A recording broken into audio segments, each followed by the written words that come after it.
Class 3, Analyzing Literary Devices, part of your Unlocking Literary Meaning series.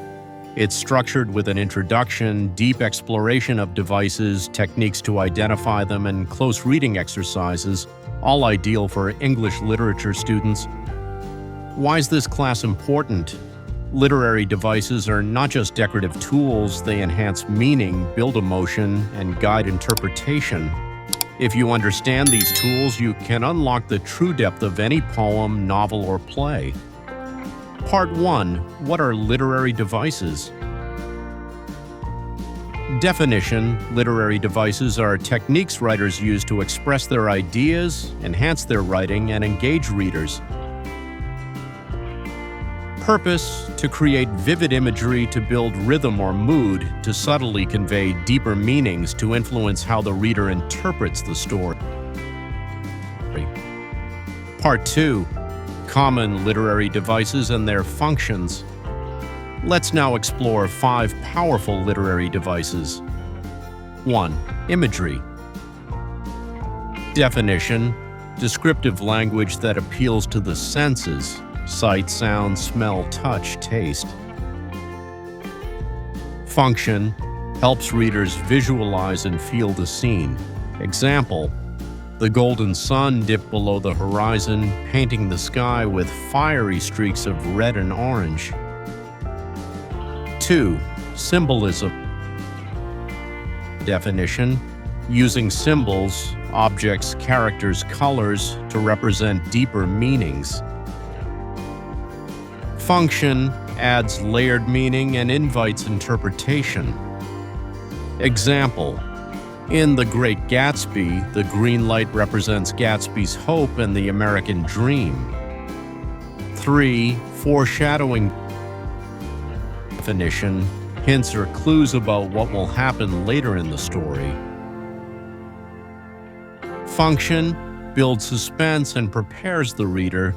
Example: in Of Mice and Men, the shooting of Candy's dog foreshadows Lenny's fate. 4. Alliteration. Definition: repetition of consonant sounds at the beginning of words. Function: creates rhythm, mood, or emphasis.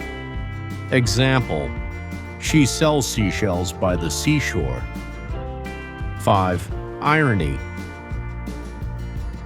Definition: a contrast between expectation and reality. Types: verbal, situational, dramatic.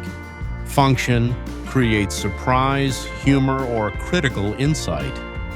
Example: verbal irony, saying, "What a pleasant day" during a thunderstorm. Situational irony: a fire station burns down. Dramatic irony: the audience knows Juliet is alive, but Romeo doesn't. Part 3. Techniques for identifying literary devices.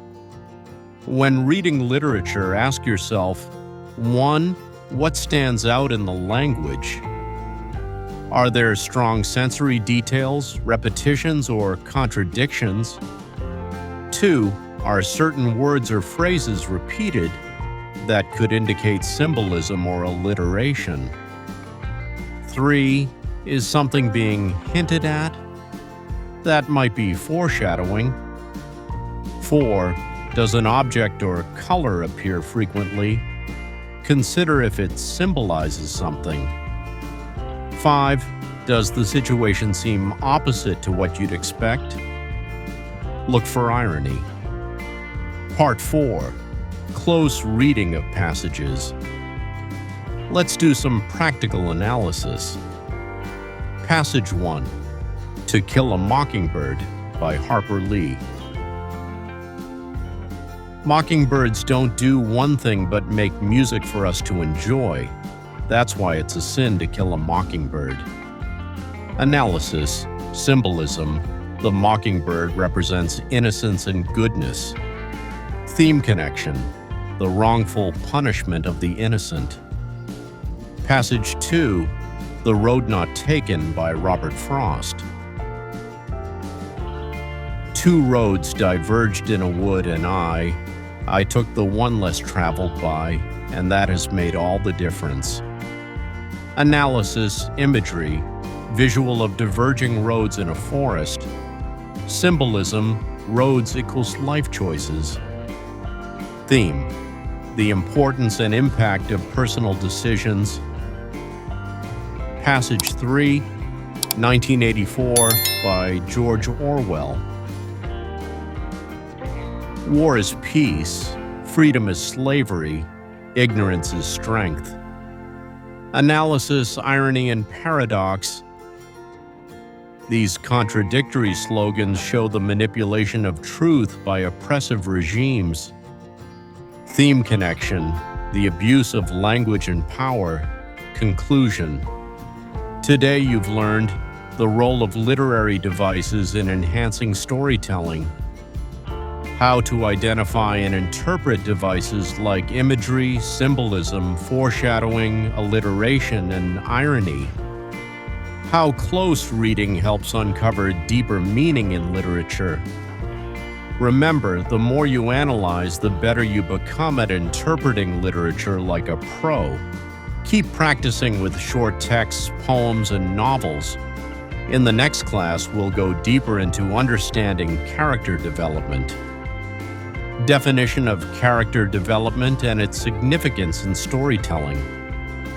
Examination of methods for portraying characters, including direct and indirect characterization, character traits and motivations, character relationships and interactions, analysis of character development through dialogue, actions, and descriptions. If you found this class helpful, don't forget to like the video, subscribe to the channel, and hit the bell icon so you never miss our upcoming lessons. Share this video with your friends or classmates who are also learning literature. It might help them too.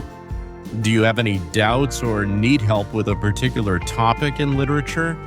Drop your questions or suggestions in the comments below. I'll read them and try to include them in the upcoming classes. Want to learn more?